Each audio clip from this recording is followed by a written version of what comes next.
Let's count the Omer. Let's start with our blessing Al Sfirat HaOmer, and then we'll count the words, or announce the date. Baruch Atah Adonai Eloheinu Melech HaOlam Asher Kitanu B'mitzvotav B'tzivanu Al Sfirat HaOmer. Praise to you, Lord our God, rule the universe, who made us holy with your commandments and commanded us on the counting of the Omer. So yesterday was the 29th day. So you can guess what today is going to be.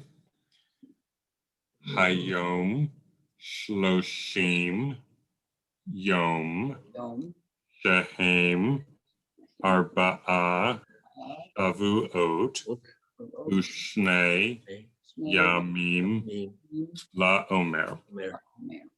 Today is the 30th day, which makes 4 weeks and 2 days of the Omer. And with that, let's say our blessing for studying Torah. So B'divrei Torah, and then we'll get into it. Baruch Atah Adonai Eloheinu Melech HaOlam Asher Kitanu B'mitzvotav B'tzivanu La'asok B'divrei Torah. Praise to you, Lord our God, rule the universe, who's made us holy with your commandments and commanded us to busy ourselves with the words of Torah. And with that, let's do some Torah. So this is Shir HaMa'alot, Psalm 126. Ellen P., would you kindly read our first verse?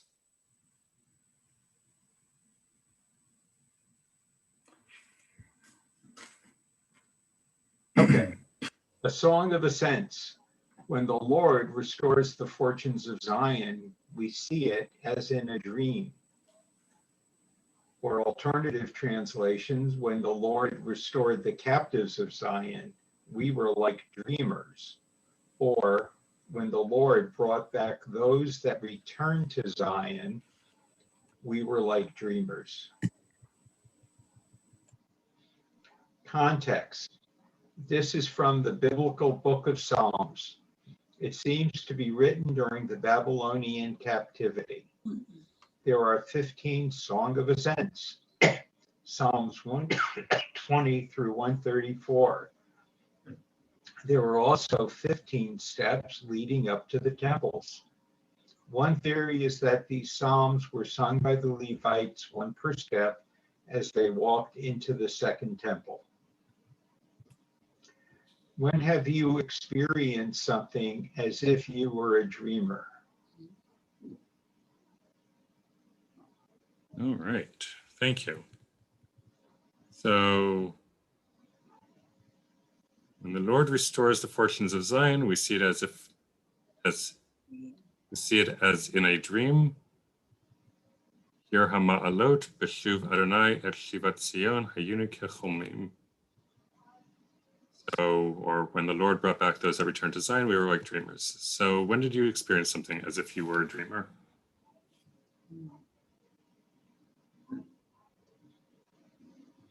Well, actually, I did last night, not quite as mystical as this, but I sort of woke up for some reason at around 2:30 in the morning, and I swore I heard my granddaughter calling out for my daughter and crying, and no one else in the house heard this. So obviously I must have been dreaming, hallucinating, I don't know what. But, something happened last night.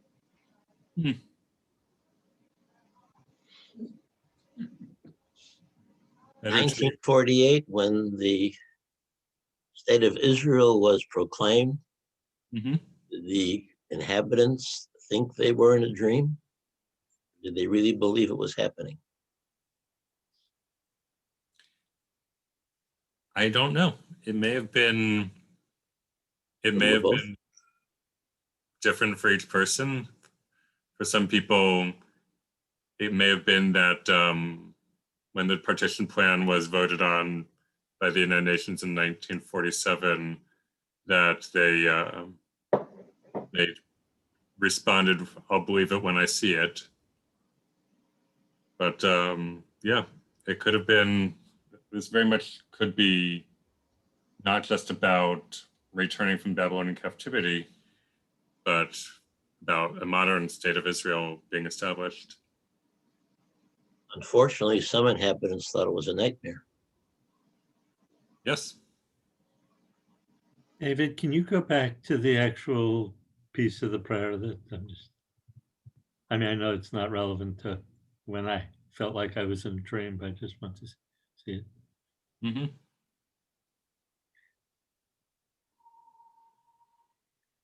So I'm thinking about the last year and COVID, and could any of us foreseen the kinds of lives that we've lived in the last year, and how much our lives and also the lives of others, and the stores and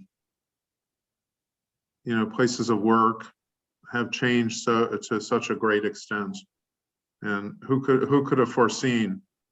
And sometimes it's kind of like a dream that we're in this time where we've made so many adaptations so quickly.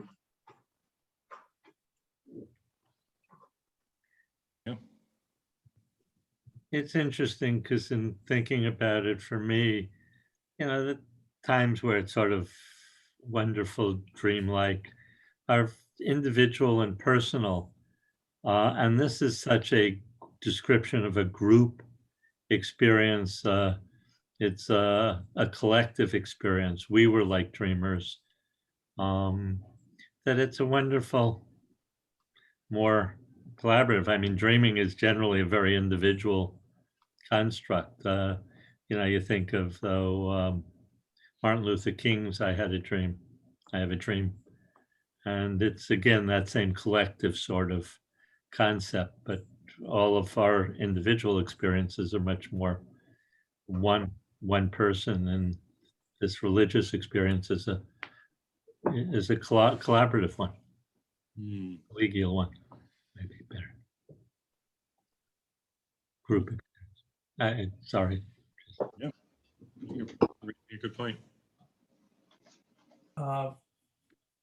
This reminds me of a book. I think the author's name is Halevi. Mm-hmm. He wrote "We Were Like Dreamers." Right. Yes. And actually, he was at Har Zion Temple. He's a friend of Rabbi Glick's, I believe.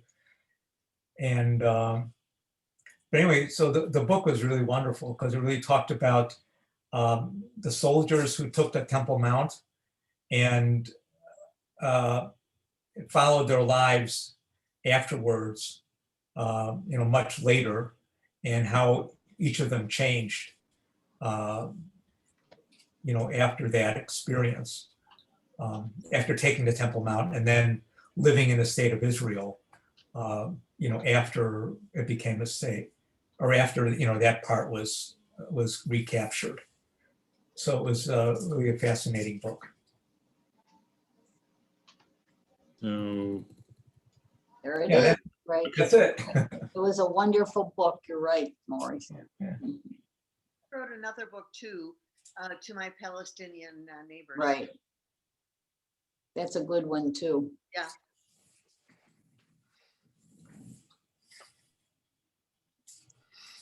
So there's a question that goes along with this.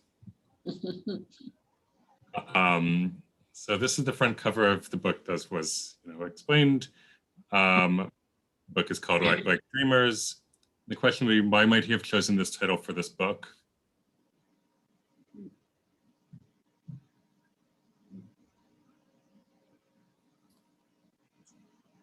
Well, it's because they're returning to Zion. Hmm. Which he did also. I don't think they could have thought that they would have captured the Western Wall. Then I'm sure it was like a dream to them. Yeah.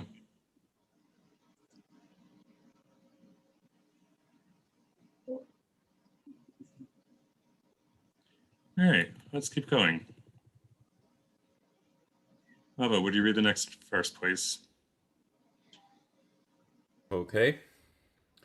Our mouths shall be filled with laughter, our tongues with song of joy. Then shall they say among the nations, the Lord has done great things for them.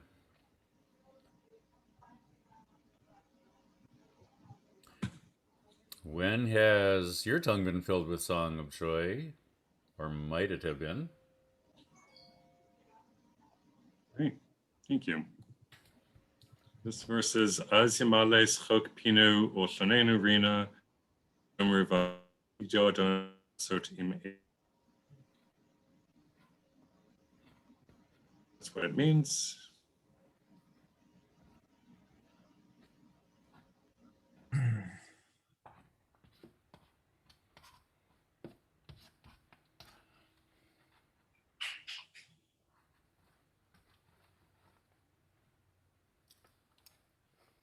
Or whenever we sing Hatikva, Hmm. for me anyway. Yeah. It's interesting that you say that because when I was growing up, on Friday night when we sang Shir HaMa'alot, we sang it too, Hatikva. Ah, Oh, interesting. yeah. Now that came out of my mother's, I guess, out of my mother's German background. Huh. I think anytime we sing in Shul on Shabbat, whatever we're singing, I think that's usually, unless it's Tisha B'Av or something, but I mean, I think it's usually filled with joy. I think we can, utilize that to represent how we pray. Nice.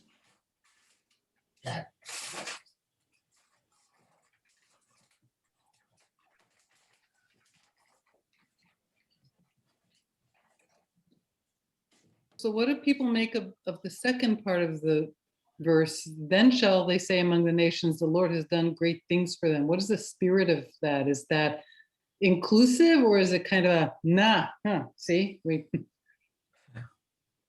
got the direct line.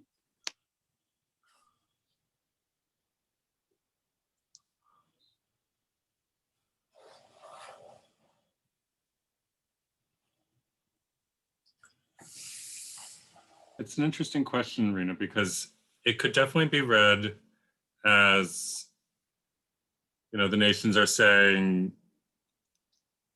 the Lord has done great things for them, but not for us. Or it could be read as saying, oh, look, like the Lord's done great things for us for a while, and now it looks like the Lord's done great things for them too.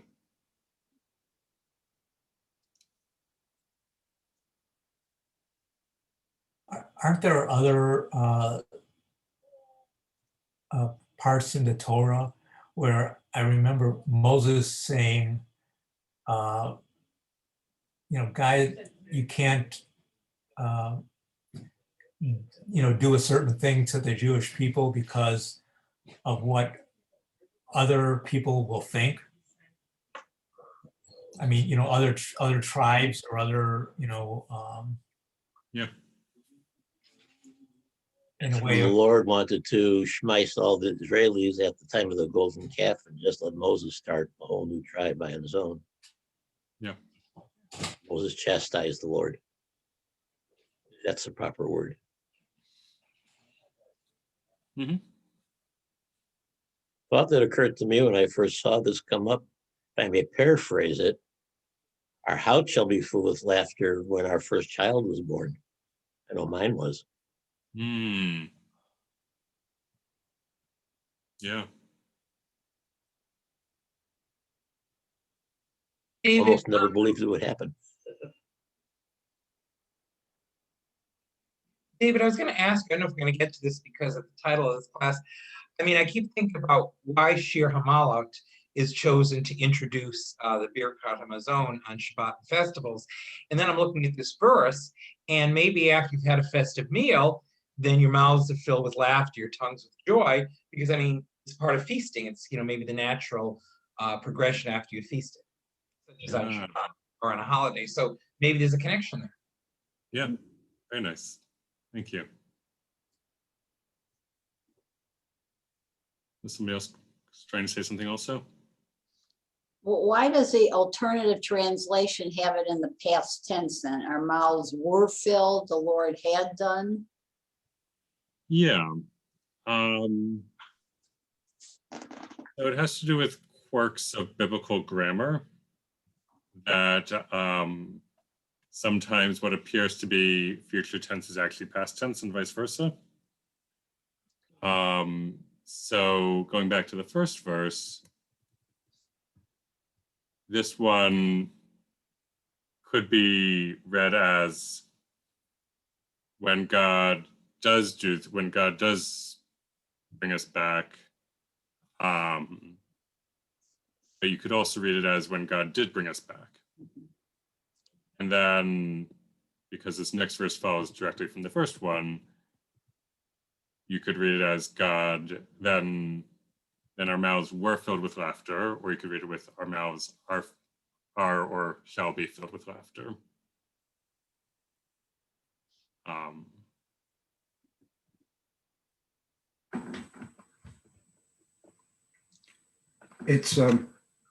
It's worth maybe mentioning that, well, as you say, the tenses are very tricky, and people argue about them, and then try to, as I see, they try to explain each psalm's tenses in some coherent way. But if we just stick to the tenses in the translation you have there, which I think is from the JPS, I mean the new JPS, it's a hope for the future, and it's a kind of a prediction or maybe a prophecy. The nations will see this, and then we will be able to say, yeah, that's right. He's done these great things for us after all this misery we went through. So I think there's something deeply hopeful, but that it's, at least on that interpretation, he will do great things for us, or maybe we're not to that verse yet. So, but that's the structure. Yeah, and the Jewish Publication Society, the JPS translation, which is considered to be generally like the standard for Jewish translations of the Bible, the most recent one the more recent ones have this psalm translated in future tense, present/future tense, whereas the previous translation from JPS had it in past tense. So even leaving alone the Christian translations, we Jews have gone back and forth on this. So it's interesting to think about. Let's move on. Don, would you read verse 3, please? The Lord did great things for us, and we shall rejoice. When has the Lord done great things for you, or when have great things happened to you, which you might ascribe to God if you were to ascribe things to God? Thank you. So, Higdil Adonai la'asot imanu hayinu smechim. The Lord will do or did do great things for us, and we shall rejoice. When's this happened to you?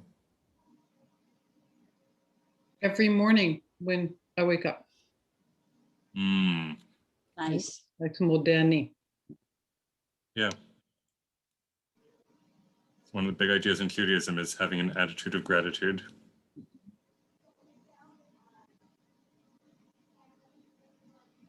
I think it ebbs and flows during the day. I agree that when you first get up in the morning, that's a miracle in itself, and you can feel God has done great things. But then as you go through your day, and we have our peaks and valleys, I like to attribute those peaks to God doing things for me. So I think it motivates me throughout the day. It starts in the morning, but motivates throughout the day.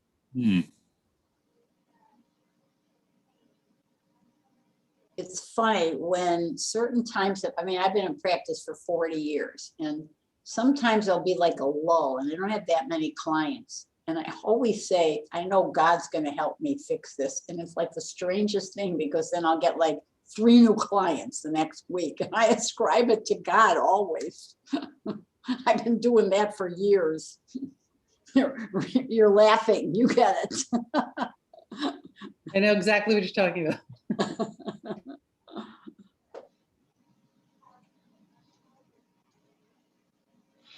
Norma, Yeah.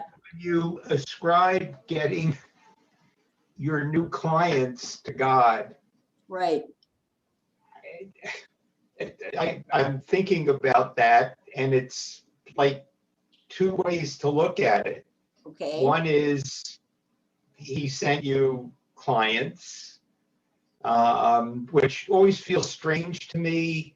Like when I hear people say that, you know, they prayed to Jesus and they got a mortgage or car loan, and you know, to me, I just can't deal with that. But the other side, considering the business that you're in, is, you know, did God help 3 people in need get to you, or did God, I don't know, make 3 people miserable? Oh, I hope not. I don't think so. No, I always, like, I have a few Jehovah Witness clients, and they always say, oh, I'm just going to ask God and he'll fix it. And I say, no, that's not how it works. He'll show you the way, but he's not going to fix it.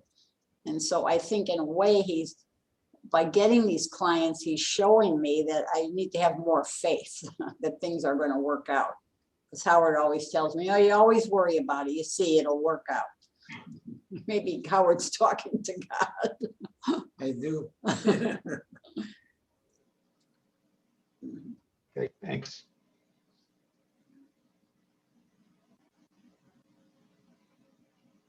Of course, the opposite happens too. I've seen a lot of people and they have big trouble. They blame God.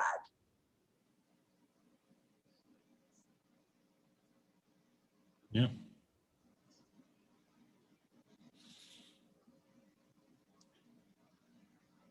I'll offer a thought about this, because I guess I would say that I interpret this in a slightly more naturalistic way, by which I mean, I think that there are moments in our lives, or in my life at least, where I have a feeling that there's something significant, but the implications of that significance become clear only in retrospect. And so I would describe it as an unbidden, unanticipated moment of clarity. And I'll give you just one very quick example, which is relatively trivial, but, you know, walking across the campus, second year of university, with a bunch of D's and F's in my back pocket, and 1 A- in 17th century metaphysical poetry. So if there's ever a message that the universe is sending to you that you should move away from math and science and go somewhere else. But the moment of clarity was the sense that at this particular point, I wasn't learning anything. And I just remember that feeling descending from outside upon me. And it was that moment I made a decision to stop going to school and do other things, but eventually came back. So that to me seems like like I say, an unbidden moment of clarity that had profound implications for the course of my life, all of which were positive. But at the time, as I say, it seemed weighty and significant, just like most things do when you're 20 something, but actually turned out to be weighty and significant. So this is what that brought to mind for me. I'm I think wondering. God had a hand in it. Sorry. I'm wondering, you know, we're looking at this, I like looking at in the positive, you know, the good things, the great things God has done for us. But, you know, I'm wondering, because of all the awful things that have happened in the world in the last 15 months, if there are people, I'm sure there are, that have turned away from religion because they feel that, you know, where was God in, you know, all these awful things that have happened in the last, you know, 15 months. And I'm just wondering, you know, if you believe that God's voice is in the great things that happen, do you then feel God turns away from us when the awful things happen? And I think that's an eternal struggle. I'm just but that's kind of what this discussion puts me in mind of. You could really look at this in both directions. That's when it's time to study the book of Job. Really? I'm not. Wonder how many people have turned to that in the last 15 months, but that's interesting. Well, Alan, I want to ask you, is your daughter and granddaughter still living with you? Yes. Okay, because I was thinking that you must have really been thinking about TT. That's why that happened. I mean, it had to be something significant. I could be.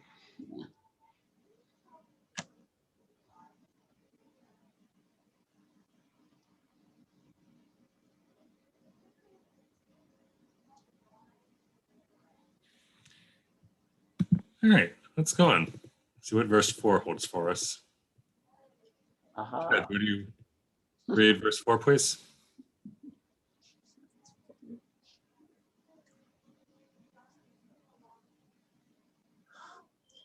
Restore our fortunes or bring back our captivity, O Lord, like water courses in the Negev. The image of water returning to dry stream beds in the Negev desert is powerful. When has something like that happened in your life? Thank you. Shuva Adonai Shivitenu. And to you.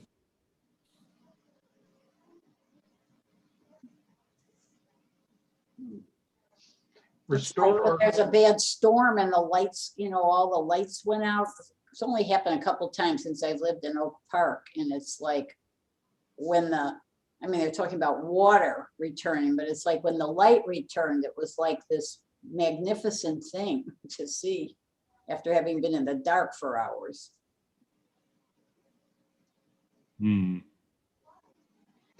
David, there are two options to the translation, and they seem so different.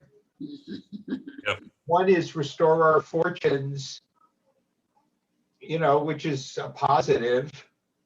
And the other is bring back our captivity. I don't see any relationship between the two. Can you help with that? All right, so it's looking at it through through the way I think you're looking at it. They are different translations, but bring back our captivity is not the best way of translating it. I don't have the exact best phrasing, but it's something to the effect of bring us back from our captivity, bring back our captives, something like that.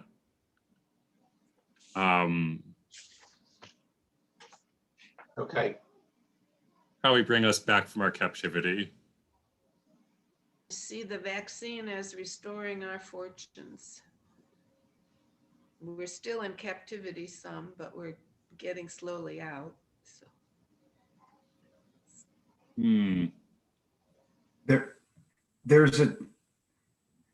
The old translation has powerful resonance for some people. Like for me, Handel has another phrase he uses in the Messiah, but it's very close to that. Thou hast led our captivity captive. And you hate to give it up, but it seems wrong from everything I've read. I'm no scholar of this, God knows. But there are mistakes that are made, and it makes sense to think of this as something that is restored, which is a fortune or an equivalent to that. It seems to fit the sense better, and it's very confusing, although understandable, because people are accustomed to it, to bring in the thing. I don't think it's a question of reconciling them. It's a question of understanding or trying to do the best we can with these verses. There's lots of discussion in some of the places we have like in Alter's book and other places of this puzzlement, but they're really different ideas, but nobody quite understands what bring our captivity captive, what that really means. But it's a very beautiful English phrase, and it's hard to give it up altogether. That's my personal. Yeah. During the 40 years in the desert, didn't the people tell Moses, were we better off in Egypt? Shouldn't we go back there because we had food of all kinds and security, which we don't have now? Yes. I was going to bring that up. That's very valid because again, using our contemporary lens, we think of captivity as a bad thing, but in the biblical context, there were some positives about it. Like you said, they were fed, they were sheltered, they were clothed, whatever. Security. Problem is, I don't see how restore our fortunes fits that scenario, because in the desert, there was no time prior to that they really had fortunes, was there? Well, I guess it's not the literal, right? Because I mean, they would not have had fortunes in captivity. That's true. So I guess it's other types of blessings maybe it's referring to. I think of this, thinking about pictures I've seen of the Negev after heavy rains and the stream beds fill up and the desert blooms. But then you also have the times where the stream beds overflow. It does great destruction. So, I think this is talking about the blooming of the desert, which happens on a regular basis because of the rains and the stream beds filling up.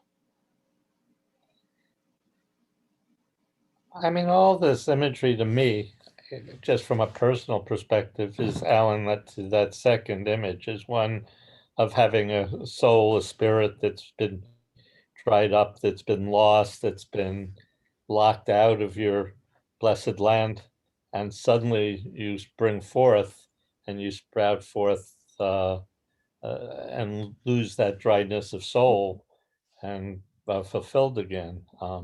That's the imagery for me. So it's not of something overflowing or terrifying, but rather of redeeming and coming back, almost like Grant, you're realizing you didn't have to study science and go on to, I'd love to know who 17th century metaphysical poets are, but.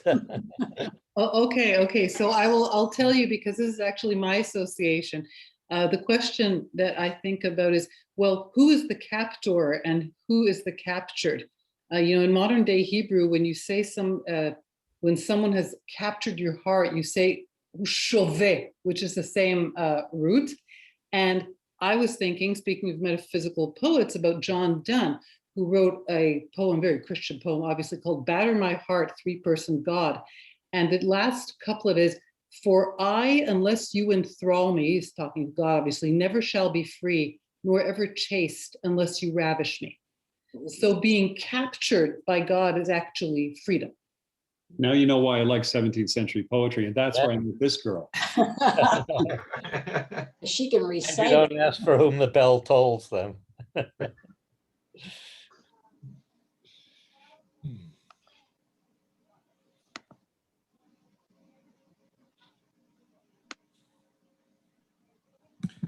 All right, let's go on.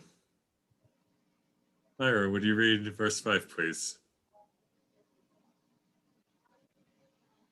They who sow in tears shall reap with songs of joy. Has there ever been a case where you have sown in tears but reaped in joy? If so, when was it? Thank you. Azorim bedima berina yiksoru.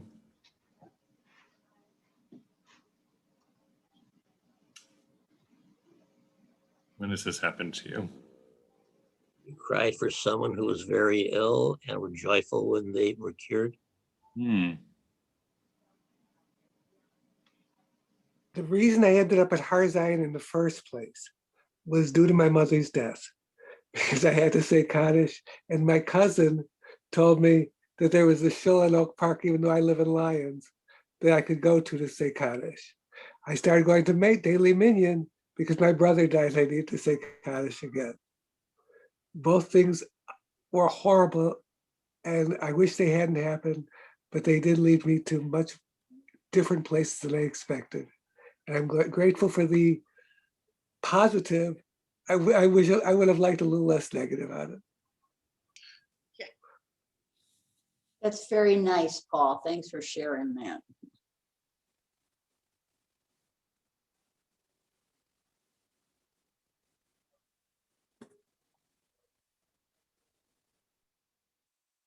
I think of women who have difficult pregnancies, sowing in tears, but then reaping in joy when the baby is born. That's nice. Going through labor. Can be tough.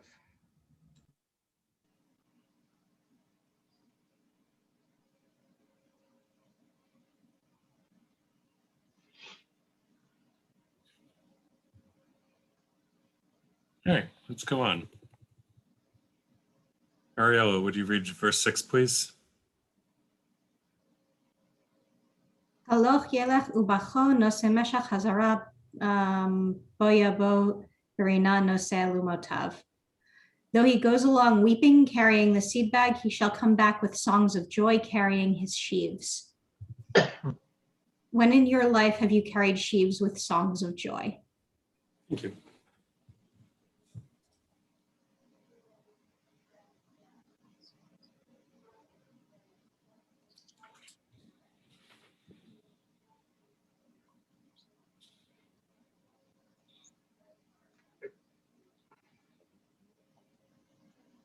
I mean, I can think about, I believe what the psalm is talking about is, bringing something to fruition, reaping what you've sowed. I mean, I can think about, seeing my daughter graduating college and then graduating from grad school, and thinking about a lot of the trials and tribulations to get there. Mm-hmm.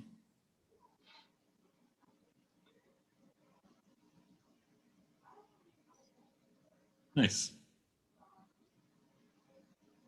Other people's experiences?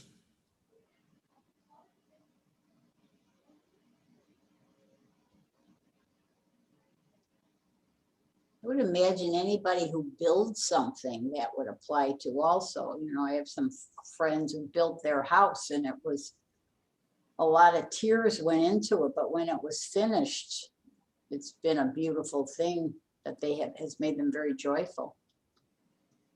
I mean, they actually literally built it themselves. Wow. I wouldn't say I was weeping during the process, but writing my first Megillah was very difficult. But wow, did I feel a sense of accomplishment when I finished it. I would say when I went back to engineering school at the age of 37 and graduated when I was 41. And then I really felt accomplished and then worked for 25 years as a structural engineer. I can relate to that, Naomi, because I went back to college also when I was like 33 or something and graduated. I only had finished 2 years at 36. I thought I was like the oldest student walking across the campus at Northwestern, but but I was happy. I think this verse is a little different than the prior ones, because in the prior ones, we were talking about kind of going from sorrow to joy. And here I read this a little bit differently. Even though it uses the word weeping, it's also talking about a seed bag. So you kind of know that you're building something in the future. So it's almost like there's that joy and optimism built in. So it's not really going from like a low to a high like we've seen in the prior verses, I think, in this psalm. But the fact that going into this, you're building something, whether, Naomi made the analogy about building a home, or whether, you're planting something. It talks about seeds, and the joy is going to be to see, the results of that. So I find this verse more optimistically expressing some of the things that we've seen in the prior verses.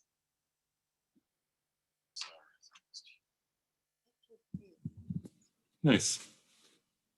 For me, the one of the songs of joy and carrying of sheaves from seeds planted has been the opportunity each summer for the last 3 years to teach with David at the Coalition for Alternatives in Jewish Education National Educators Conference, Jewish Educators Conference. And the next closest thing to that is to like a David Zofruf, which was also a bar mitzvah of David and Miriam Zofruf, which was the bar mitzvah of one of David's students, to hear that young boy chanting Torah the way I had taught it to David and his siblings, and to know that that was going to be carried forward for generations through that teaching.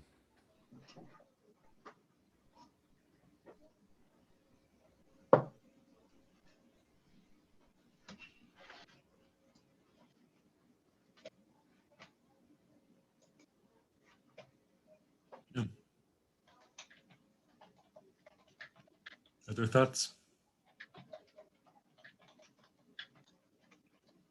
You're gonna have more time to do these things now that you're retiring also.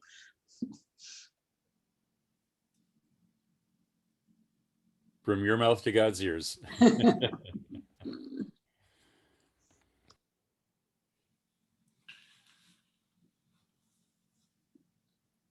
All right, so let's look at musical. Music. So kicks off Zone on Shabbat, and we'll have a couple tunes for it. Good. But would you do the Rosenblatt one and maybe explain a little bit about it? Yeah, this is attributed to Yossele Rosenblatt, but that's only because he recorded it. It was actually written by Pinchas Minkowski earlier, I think before Rosenblatt even lived, 19th century setting. And it's one of the most majestic of the settings that I've ever run across. Shir HaMa'alot b'shuv Adonai et shivat Zion hayinu kecholmim az yamale tzchok pinu u'shonenu rina az yomru v'goin higdil Adonai la'asodim ele higdil Adonai la'asodim manu hayinu smechim shuv Adonai yeshvitenu ka'afikim ba'negev hazorim bedim'a berina yikzorim haluch yilech uvacho nosei meshech hazara bo yavo berina nosei alul modav.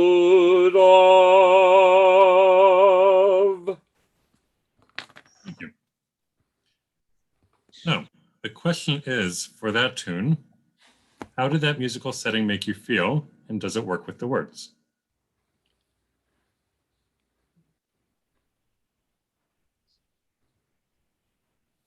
Well, it was very majestic. I mean, especially compared to the one that we usually do. It almost reminds me of, comparing liturgy that we do on weekdays to what we would do on High Holy Days. I mean, it's such a drama there. So I'm just wondering if that's designed to elevate to these ideas of, God being in our lives and some of these themes that we've been talking about tonight. So, I mean, I think it's very powerful. But again, I couldn't do it every day. I agree with the term majestic. I think it's greatly dignified and perhaps a little bit too dignified for this kind of, bubbling over joy that is referenced in in the words of the psalm. It's almost like, back in the day when we would be having kiddish lunch and we would have, tuna salad, egg salad, and somehow this would be a little too, too much for that. You know what I mean? So it definitely puts a special place, which is great though, because it makes us think of these more elevated, more lofty ideals.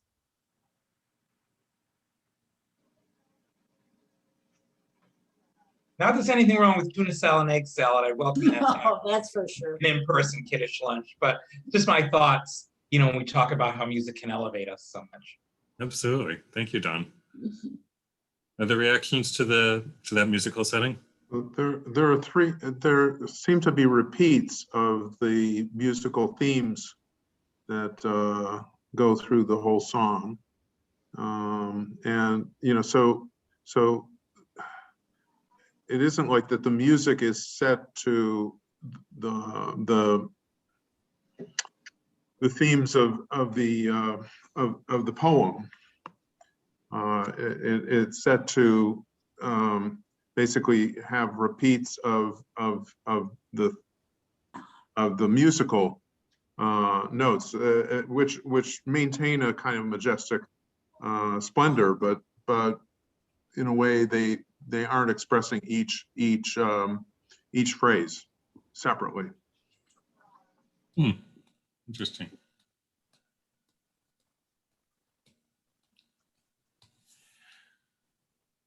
That's a good point. And I will note alongside it that of the many tunes I've heard for Shir HaMa'alot, most of them tend to repeat halfway through. At Shuva Adonai, you get a second round of whatever tune you had in the first half of right. it. And this one does it, I think, 3 times. It's possible. Is it permissible to speak in defense of the composition? First of all, I want to separate that from the delivery of it, which was, I thought, very beautiful, and it moves me. But then I'm a sucker for the different tunes for this, perhaps. But the poem, I mean, it has a structure, and it does, and it's a series of parallels, and so it's perfectly fitting, it seems to me. Although I can certainly see Mike's point in put more generally, but anything you do with these, these verses and these parallels, it's going to have it's going to have something like that. But I mean, there are different ways of doing it. You have to ask if you like another one better, and in what context and for what purpose.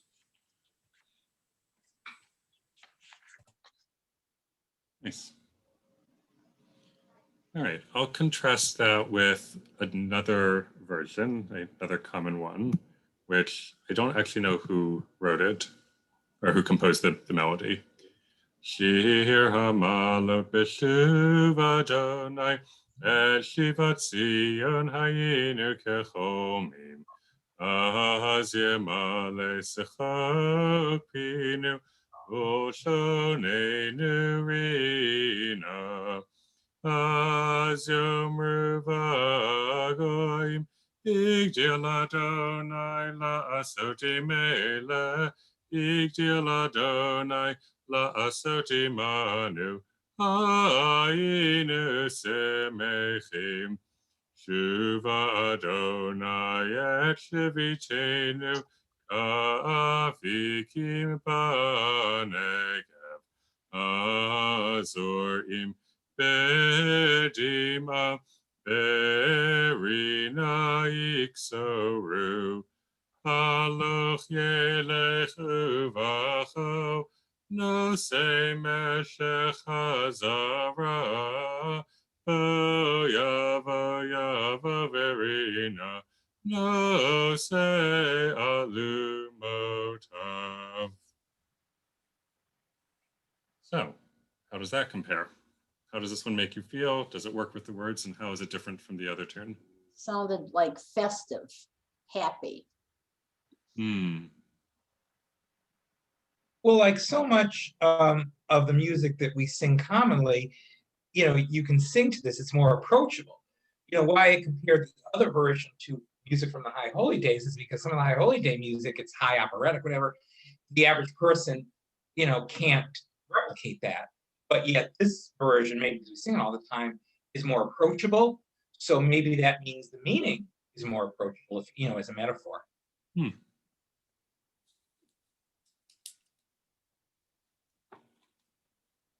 Nice.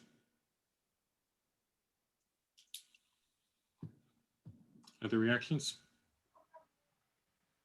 Doesn't this have the same melody as the Hamazon, the Grace After Meals? Yeah, so whatever tune you use for Shir HaMa'alot, it then leads into Birkat Hamazon. So the one that I sang is more commonly used in a lot of contexts. So it seems like it leads right into the other one. I don't know if it actually is the same music as Birkat Hamazon, or just feels like it because we're so used to appending them.